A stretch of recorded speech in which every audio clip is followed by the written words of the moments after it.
Bienvenue les gars, c'est JT Box. Bon, on va parler je vais faire ma petite réaction sur la soirée, plus particulièrement sur Crawford contre Madrimov, mais on va parler un peu plus de la soirée là à la cool. Donc c'était une belle soirée les gars, vraiment une belle soirée boxe comme je les aime. Les combats s'enchaînaient assez vite. Le concert de Eminem aussi, ça a pas duré trop longtemps. Le seul, je dirais, combat un peu en dessous par rapport aux autres, pour moi, c'est clairement, ça va être Andy Ruiz contre Jarrell Miller. Qu'est-ce que vous voulez que je vous dise sur ce fight? Mais bon, on va en parler tranquillement. On va revenir sur quelques fights et ensuite on viendra sur Crawford Madrimov, les gars. Donc, tout d'abord, la performance de Andy Cruz, qui a fait un gros combat. C'était un beau combat, vraiment, qui a montré de belles choses, qui s'est fait toucher, qui est quand même revenu. C'était son quatrième combat en pro. Donc, il a une marge de progression, mais attention, il a 28 ans. Donc, c'était un beau combat, c'était une belle entrée dans cette soirée. J'ai bien aimé. On a vu que le stade, quand même, c'était vide quand même au début, c'était vide ju- jusqu'à pour moi Anderson Bacolé. Avant, c'était vide, hein. Donc, même, même Turquie, je crois il est arrivé pour Jared Anderson Bacolé. Il n'était même pas là contre Morel. Et Morel, les gars, on va en parler. J'avais dit que c'était un gros test pour lui. Alors, Morel, il a fait un beau combat. C'était un beau combat parce que c'était deux beaux boxeurs. Il a combattu un boxeur qui était intelligent, pas facile à boxer, qui gérait bien la distance, qui était solide physiquement, qui était plus grand. Euh, Point d'interrogation sur Morel, je demande à voir quand même. Pour moi, c'est pas une confirmation comme un Benavidez quand tu montes de catégorie.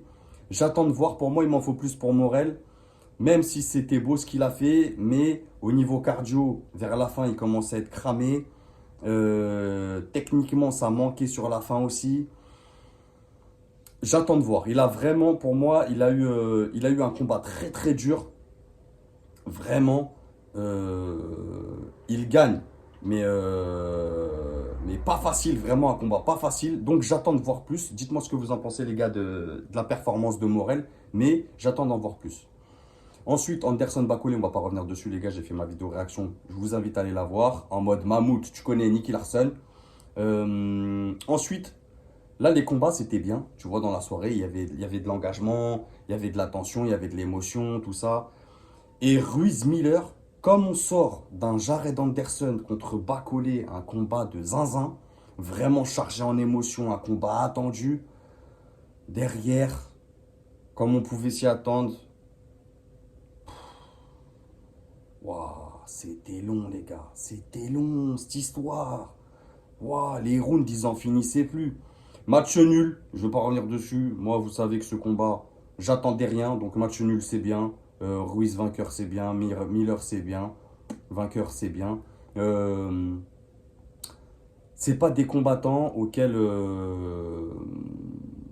j'apprête beaucoup d'attention. La preuve, j'en ai même pas fait de vidéo. Pour moi, j'en attendais rien.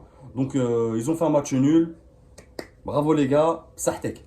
Euh, Ensuite, Isaac Cruz. Alors, Isaac Cruz, il y a des choses à dire sur ce combat. Il tombe contre un Valenzuela en grande forme, qui a pris sa chance, qui est allé chercher cette ceinture, vraiment, qui est allé la chercher. Isaac Cruz qui n'avait pas la solution. Il essayait de passer par en bas, ses échanges courts, vraiment qui étaient stoppés par un super uppercut de Valenzuela. Vraiment un super uppercut et un crochet gauche magnifique en sortie, qui a géré la distance, qui a su gérer la puissance de Isaac Cruz, vraiment. Et comme j'avais dit, je l'avais dit quand. Parce que les Isaac Cruz, les Madrimov, ils ont remporté leur ceinture en même temps, les gars. C'était lors de la même soirée. J'avais dit que c'était des bons boxeurs, mais qui garderaient pas longtemps leur ceinture. Ça ne serait pas des grands champions. La preuve, malheureusement pour lui, c'en est fait. Et heureusement pour Valenzuela, qui a mérité sa ceinture, qui est parti la chercher vraiment comme un vrai challenger. Moi, c'est ça que je veux voir. Quelqu'un qui va chercher des ceintures. La dalle. C'est des bons boxeurs, mais ça ne sera pas des grands champions. Dans le sens où ils ne garderont pas leur ceinture. Et la preuve, on a vu que techniquement, en termes de solution, Isaac Cruz, il n'arrivait pas à trouver de solution. Il n'arrivait plus à s'adapter. Euh, Dans les échanges à l'intérieur, il perdait. Alors oui, il va jusqu'au bout des rounds, mais il les perd. Il perd les rounds, il en gagne certains, bien sûr, c'était un beau combat. C'était un beau combat, mais pour moi, celui qui fait le combat, c'est Valenzuela, clairement. Et vraiment, il mérite sa victoire, donc bravo à lui. Ensuite, les gars, maintenant, voilà qu'on a passé en revue cette soirée qui était magnifique. Les éclairages, les feux d'artifice, les entrées, les gants des boxeurs, ça m'a fait plaisir. Je reviens juste vite fait sur un truc. Andy Ruiz, là, son os, là, les gars, c'était une dinguerie, ça. Et son os, il est cassé ou je sais pas quoi. Qu'est-ce qu'il a à nous montrer ça On est en train de déguster un tagine et tu nous montres des os qui sortent des mains. Calme-toi, Andy Ruiz. Va manger des tacos à Santa Monica. Bref, une petite aparté. Non, mais trêve de plaisanterie, il s'est blessé à la main droite. Je crois que c'était à la main droite. Je crois dans le 3 ou 4e round. Donc, donc courage à lui d'avoir fini parce qu'ils sont envoyés des parpaings quand même, eux, les gars. Bilan santé, crise d'épilepsie dans 5 ans. C'est chaud, les gars, c'est chaud. Donc, feu d'artifice, les entrées étaient belles. Il y avait des Bogans, il y avait du Grant, on a vu du Rivol, on a vu du Cleto Reyes. Franchement, ça fait plaisir quand on voit que des boxeurs euh, et des organisations comme ça sont bien traités, qui traitent bien les boxeurs. Les entrées, comme c'est un stade, moi je vous ai toujours dit, je préférais toujours la proximité d'un Madison Square Garden, des salles comme ça, référence, où t'as une proximité avec le public, où tu sens le boxeur passer avec la foule à côté de lui, vraiment qui te met dans une ambiance de fou. Moi, c'est ça que j'ai connu en boxe et c'est ça que j'aime. Les entrées des stades, euh, j'aime bien, c'est aéré, il y a des gens, c'est un kiff, tu vois, les gens ils sont là, ils kiffent, il y a de la musique, des feux d'artifice, les tenues ils étaient belles, mais je préfère la proximité d'une salle mythique, tu vois, vraiment un petit couloir dinguerie. Et vient enfin le main event, les gars, Crawford Madrimov. Alors, il y a beaucoup de choses à dire sur ce fight, mais je vais essayer d'aller au plus percutant et pertinent pour vous, les gars, et pour moi. Euh, c'est un fight, je pense, qui va faire beaucoup parler, notamment par rapport à Crawford. Ils vont dire que c'était serré. Tu sais, tu les sens, les trucs comme ça arriver. Tu sens quand un combat, tu vois, tu sens. Donc, dès les premiers échanges, on sait que Crawford, comme on avait dit, comme on le sait tous, c'est un diesel. Il a du mal à. Enfin, il n'a pas du mal, mais c'est son style de boxe. Il a besoin d'analyser. Il a besoin de 2-3 rounds, tu vois. Il les a pris, ces 2-3 rounds, sauf que, en face, Madrimov, il les a pris aussi. C'était lent, les gars. Pas beaucoup d'engagement, pas beaucoup de coups. Alors, je savais que ce qui a manqué à Madrimov, les gars, je vais vous le dire tout de suite, pour ceux qui pensent qu'il a remporté le fight, c'est le débit. Certes, les échanges les plus nets et les coups les plus impressionnants, on va dire, percutants, c'est lui, avec son bras arrière, son bras droit. Mais ça manque de débit pour aller remporter des rounds. T'es le champion du monde dans ta catégorie. Tu peux pas être attentiste comme ça, passer des rounds et des rounds à faire des feintes et seulement mettre deux trois bras arrière face à un Terence Crawford. Terence Crawford aussi, un reproche que je lui fais tout de suite là dans l'immédiat, c'est trop attentiste.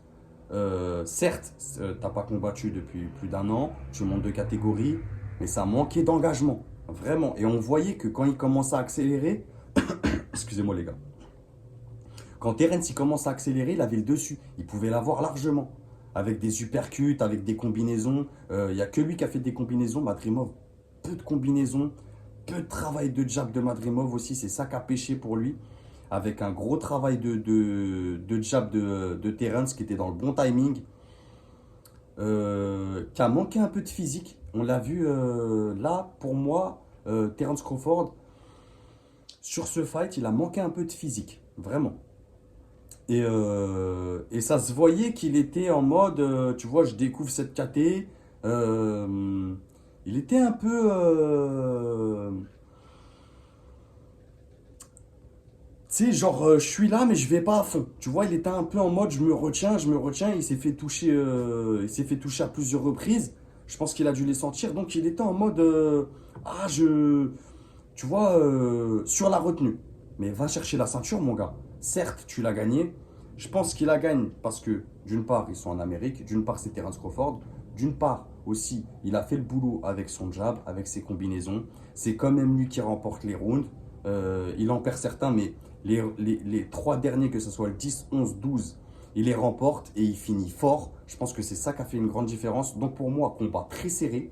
Mais ce qui a manqué clairement à Madrimov, c'est voilà, le débit, pas de travail de jab et trop attentiste. Fallait vraiment lui montrer que tu étais là. C'était chez toi, Madrimov. C'était maintenant. Après, Terence Crawford, là, on a vu des limites physiques. Vraiment, je pense. Par exemple, là, vous voyez, si vous me demandez, JT Box, qu'est-ce que tu en as pensé de Terence Crawford, je vais dire, là, il va les prendre les ceintures pour moi. En mode Thanos, gant de l'infini, il va les récupérer tous les joyaux. Vraiment.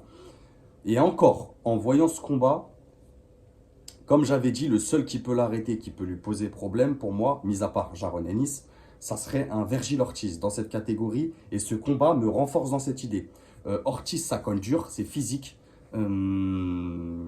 Il a intérêt de se renforcer niveau physique, Terence Crawford, vraiment dans cette catégorie, s'il veut l'unifier et prendre toutes les ceintures. Parce que face à un Vergil Ortiz, à mon avis, ça passera pas. Vraiment. Après, contre un Fundora ou contre un Boachuk, tout ça, ça va passer easy. Mais contre un Vergil Ortiz, ça va être chaud, les gars. Ça va vraiment être chaud. Et ce combat me fait prendre conscience que Terence Crawford, il a atteint sa limite en termes de KT. Je pense pas qu'il pourra aller au-dessus. Je pense pas vraiment qu'il pourra aller... Enfin, il pourra aller au-dessus. Mais faire quelque chose chez les moyens,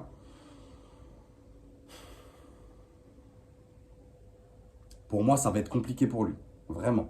Je ne le vois pas monter de catégorie encore. Je le vois vraiment finir dans cette KT. S'il arrive à réunir toutes les ceintures, c'est bien.